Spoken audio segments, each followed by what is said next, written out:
ఈరోజు ఆరవ శ్రీధర్ దాకా మధ్యలో శ్రీకాళహస్తిలో ఒక మర్డరే జరిగింది. అక్రమ సంబంధాలు లోబర్చుకొని భయపెట్టి మహిళల్ని లొంగదీసుకోవడాలు, ఈ రాష్ట్రంలో వ్యవహారాలన్నీ పక్కకెళ్ళిపోయాయి. 10 విహారయాత్రలు, 3 మర్డర్లు, 6 మానభంగాలు. ఇది ఈ రాష్ట్రంలో పరిపాలన. ఎవడి మీదన్నా చర్య తీసుకుంటారా ఈ మానభంగం చేసినటువంటి ఎమ్మెల్యేల మీదంటే బేరసారాలు, వాళ్ళని వశపరుచుకొని లోబరుచుకునేటటువంటి కార్యక్రమాలు. పవిత్రమైనటువంటి తిరుపతి వేదికగా జరిగినటువంటి ఒక మహిళకి జరిగిన అన్యాయాన్ని ఆ రోజు కానీ పట్టించుకున్నట్టయితే ఈరోజు అరవ శ్రీధర్ ఈ యొక్క ఘాతుకానికి పాల్పడతాడా? అరవ శ్రీధర్ యొక్క వ్యవహారం ఆ వీడియోలో చూశాను నేను. అతను జుహుత్సాకరమైనటువంటి వ్యవహారం, ఆ మెసేజ్లు, ఒక చిన్న బిడ్డ కలిగినటువంటి మహిళని కొట్టి లోబరుచుకున్నాడంట. ఆ మహిళ నన్ను కారులో అత్యాచారం చేశాడు, 5 సార్లు నాకు అబార్షన్ జరిగింది అతని వలన అని చెప్తే మహిళా కమిషన్ ఏం చేస్తుంది? స్పందించదా? చంద్రబాబు నాయుడు గారు వద్దన్నారా? హోంమంత్రి గారు ఏం చేస్తున్నారు? ప్రతిపక్ష నాయకుడి మీద ట్వీట్లు వేసి అపహాస్యం చేయడం, ఇదేనా మీ యొక్క హోంశాఖ కార్యక్రమం? హోంశాఖ అంటే ఇంట్లో ఉండే శాఖగా మార్చేసింది అనితమ్మ. వర్క్ ఫ్రమ్ హోమ్గా చంద్రబాబు నాయుడు గారు అన్నారు కదా, పోలీసుల్ని వర్క్ ఫ్రమ్ హోమ్ నుంచి చేస్తామని. వర్క్ ఫ్రమ్ హోమ్ అనేటటువంటి విధంగా పాతాళానికి పోలీస్ వ్యవస్థను తొక్కేసింది అనితమ్మ. హోంమంత్రి గారు సాక్షాత్తు ఈ రాష్ట్ర ముఖ్యమంత్రికి ఆ మహిళ సంక్రాంతి సందర్భంగా చంద్రబాబు నాయుడు గారు కుప్పం వెళ్ళి మరీ అర్జీ ఇచ్చిందంట చంద్రబాబు గారికి. ఏమండి చంద్రబాబు గారు, ఒక మహిళ మీ ఊరికి వచ్చి, మీ దగ్గరకు వచ్చి, మీకు అర్జీ ఇచ్చి, మీ ఎమ్మెల్యే నన్ను ఈ విధంగా బలత్కరిస్తున్నాడు, నాకు న్యాయం చేయండి అంటే మహిళను పట్టించుకోరా? ఇదేనా మీ 40 సంవత్సరాల ఎక్స్పీరియన్స్? ఇదేనా 40 సంవత్సరాల రాజకీయం? ఇదేనా మహిళా లోకానికి ఉన్నటువంటి విలువ? ఒక కలెక్టర్కి అర్జీ ఇచ్చినట్టు, ఏదో 100 రూపాయలు పోతే అర్జీ ఇచ్చినట్టుగా, ఎవడో పొలానికి దారి లేకపోతే అర్జీ ఇచ్చినట్టుగా, ఒక మహిళ జీవితం, వివాహం చేసుకున్నటువంటి మహిళ, చిన్న బిడ్డ కలిగినటువంటి మహిళ, ఆ మహిళ జీవితానికి సంబంధించినటువంటి వ్యవహారంలో ఈ విధంగానా చంద్రబాబు నాయుడు గారు ప్రవర్తించేది? అదే మీ ఇంట్లో ఎవరినన్నా మహిళని అనకపోయినా కానీ అన్నామని చెప్పేసి బ్రహ్మాండం బద్దలైపోయినట్టుగా మాట్లాడిస్తారు. ఈ రాష్ట్రంలో ఏ సమస్య లేనట్టు, అది ఒక్కటే సమస్య అన్నట్టు అననటువంటి దానికి రాద్ధాంతం చేసినటువంటి చంద్రబాబు నాయుడు గారు, తెలుగుదేశం పార్టీ ఇవాళ ఈ మహిళ గురించి ఏం మాట్లాడతారు? ఒక మహిళని కుప్పంలో చెట్టు కట్టేసి కొట్టారండి. వాళ్ళకేదో అంతంత మాత్రాన డబ్బులేదో ఇచ్చేసి దాన్ని కూడా పక్కదారి బట్టి ఇచ్చేశారు. కోన రవికుమార్ గారు ఒక అధికారిని ఇబ్బంది పెడితే, ఆముదాల వలస ఎమ్మెల్యే, ఆ మహిళ బయటకు వచ్చి వీడియో రిలీజ్ చేస్తే చర్యలు ఉన్నాయా? ఇది ఈ రాష్ట్రంలో జరుగుతున్నటువంటి తెలుగుదేశం పార్టీ యొక్క పరిపాలన. సిగ్గుపడండి. ముఖ్యమంత్రిగా ఉండి, తెలుగుదేశం పార్టీ అధ్యక్షుడిగా ఉండి, ఒక మహిళ వచ్చి తన బాధ చెప్పుకుంటే అర్జీలు ఇచ్చి పంపించేస్తారా? ఆ మహిళ ఈరోజు బయటకు వచ్చేసి నాకు అన్యాయం జరిగిందంటే ఆవిడ మీద దాడి చేపిస్తారా? ఆవిడ మీద మాటలు తూలుతారా? ప్రెస్ మీట్లు పెట్టిస్తారా? ఇదా మీ యొక్క పరిపాలన? నిజంగా హోంశాఖ మంత్రి మహిళే కదా, ఆవిడకి బాధ్యత లేదా? ఆవిడ స్పందించొద్దా? ఎమ్మెల్యే మీద చర్యలు లేవా? మీ తెలుగుదేశం నుంచి వచ్చాడనా? నిజంగా ఒకసారి గమనించండి మీరంతా. తెలుగుదేశంలో టిక్కెట్లు దొరక్క ఖాళీగా ఉన్నటువంటి వాళ్ళని పొత్తుల్లో భాగంగా సీట్లు ఇచ్చారు కాబట్టి జనసేనలోకి పంపించి ఎమ్మెల్యేలని చేశారు. వీళ్ళంతా నిజంగా మాట్లాడుకుంటే తెలుగుదేశం వాళ్ళు. ఈ చేస్తున్నటువంటి దురాఘాతాలు పాల్పడుతున్నటువంటి వాళ్ళందరూ తెలుగుదేశం వాళ్ళే. పవన్ కళ్యాణ్ గారి ఉదాసీనత వలన, వారి కమ్యూనిటీ ఓట్లు కొల్లగొట్టడం కోసం, తనకు రాజకీయంగా లబ్ధి జరగడం కోసం జనసేన అనేటటువంటి ఒక పార్టీ పేరు మాత్రమే, పెత్తనం వాళ్ళది కాదు, రాజకీయం వాళ్ళది కాదు. ఎమ్మెల్యేలు వాళ్ళు ఉన్నా కానీ తెలుగుదేశం నాయకులే అక్కడ పెత్తనం చేసేది. అక్కడ కూడా ఒక నాయకుడు ఉన్నాడు, ఆ నాయకుడే పెత్తనం. ఇది చంద్రబాబు నాయుడు గారి యొక్క ప్రభుత్వం యొక్క వ్యవహార సరళి. నిజంగా మాది ప్రభుత్వం నడుస్తుందని చెప్పి ఎవరన్నా చెబితే తల తీసుకెళ్ళి ఎక్కడో పెట్టుకోవాలి. వాళ్ళు సిగ్గుతో తలదించుకోవాలి. ఈ రాష్ట్రంలో చిన్న బిడ్డల్ని అత్యాచారం చేసి నరికి చంపితే కనిపెట్టలేని చెత్త దద్దమ్మ ప్రభుత్వం మీది. ఇంకా మాట్లాడితే పెద్ద పెద్ద మాటలు. కూటమి అంట. ఎందుకయ్యా కూటమి? ఏ నాలుగు గిక్కోటానికా?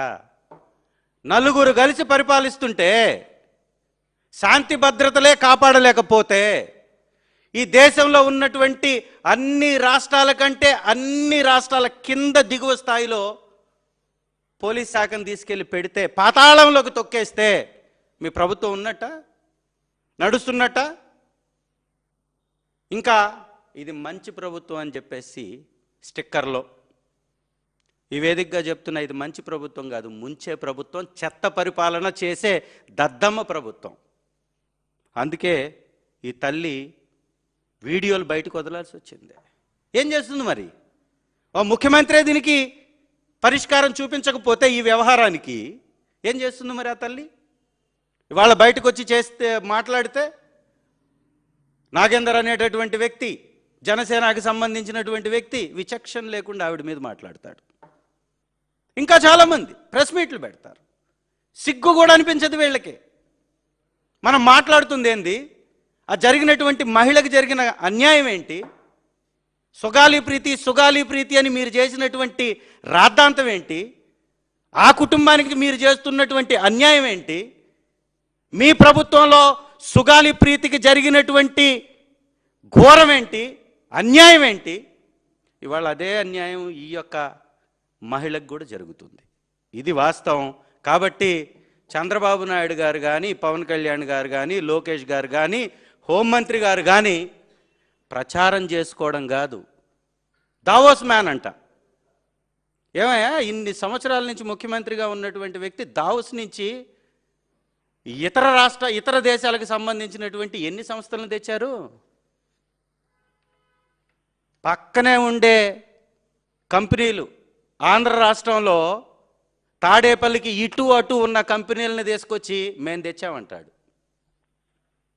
ఒక్క కంపెనీ, ఇంటర్నేషనల్ కంపెనీ దావోస్ నగరం నుంచి ఎప్పుడైనా ఒక ఎంఓయు చేసుకొని ఇక్కడ కార్యకలాపాలు జరుపుతున్నటువంటి కంపెనీ ఒక్కటి ఉందా?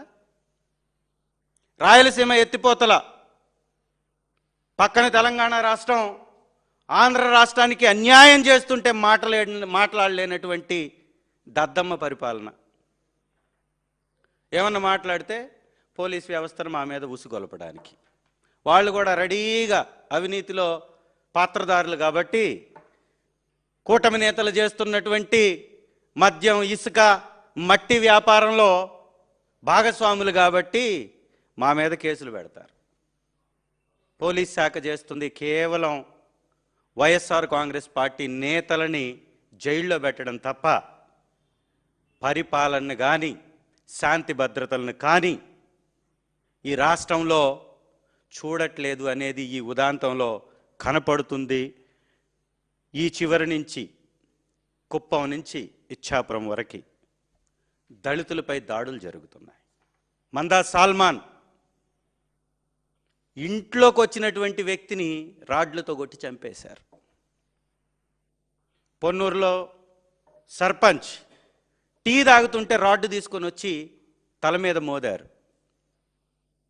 గురజాల్లో 30 మంది మీద దాడులు, మాచర్లలో కొట్టగా చస్తున్నారు. తెలుగుదేశం నాయకులు కొట్టగా చస్తుంటే ఆ కేసు పిన్నెల్లి రామకృష్ణారెడ్డి అన్న మీద పెట్టి తప్పుడు కేసు జైల్లో పెట్టడం. ఒకరినా ఇద్దరినా? ప్రతి ఒక్క వైఎస్ఆర్సీపీ నాయకుడిని జైల్లో పెట్టడం, రాక్షస ఆనందం పొందటం, ఇదే శాంతి భద్రతలను వాళ్ళు రక్షిస్తున్నట్టు చూపించుకోవటం.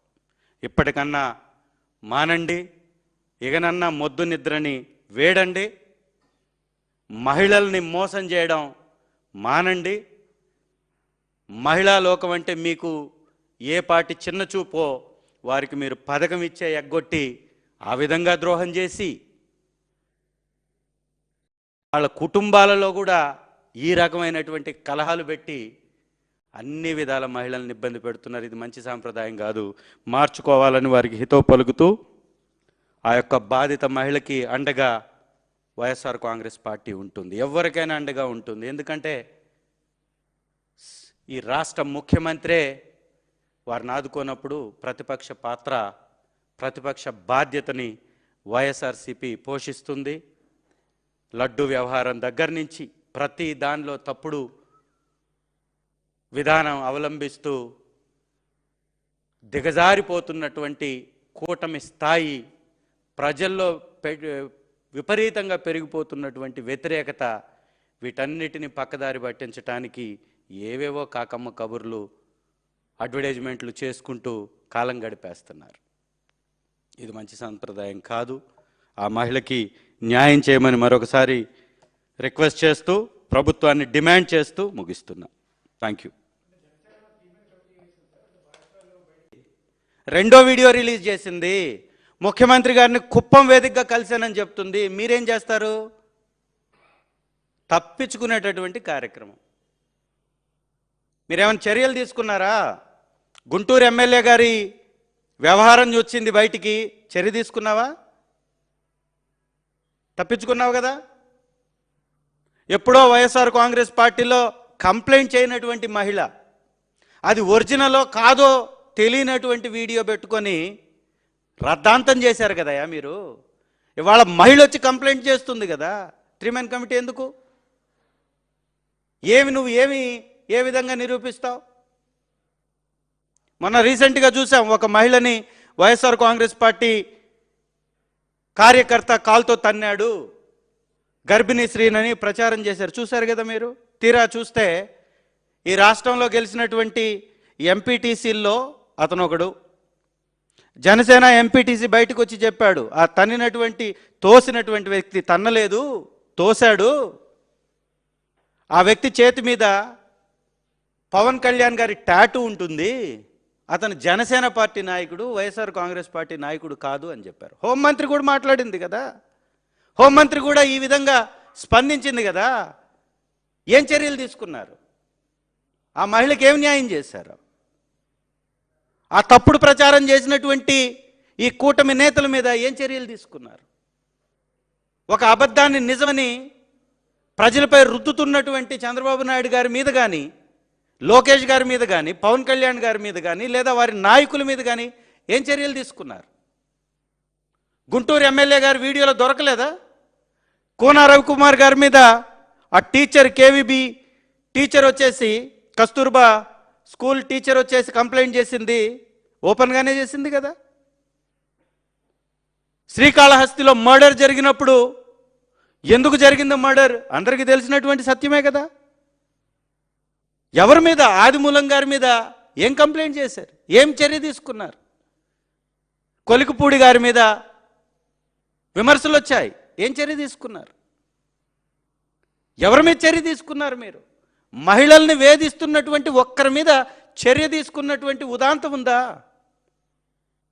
గతంలో జైన్ ఇదే విజయవాడ పక్కనే ఓ చిన్న బిడ్డ మీద అఘాయిత్యం చేశాడని, ఆ రోజు అధికార పక్షంలో ఉన్నప్పుడు అప్పుడు చేశారు, ఇప్పుడు అధికారంలోకి వచ్చిన తర్వాత ఇప్పుడు చేస్తున్నారు. మహిళల్ని వేధించుకొని వారిని లోబర్చుకొని ఈ విధంగా బజారును పడేస్తున్నారు వాళ్ళని. ఇది అత్యంత హేయమైన దుర్మార్గమైన చర్య. 3 మెన్ కమిటీ వేయడము అంటేనే కంటి తుడుపు చర్య తప్ప మరొకటి కాదు, అది న్యాయం చేసేటటువంటి కమిటీ కానే కాదు.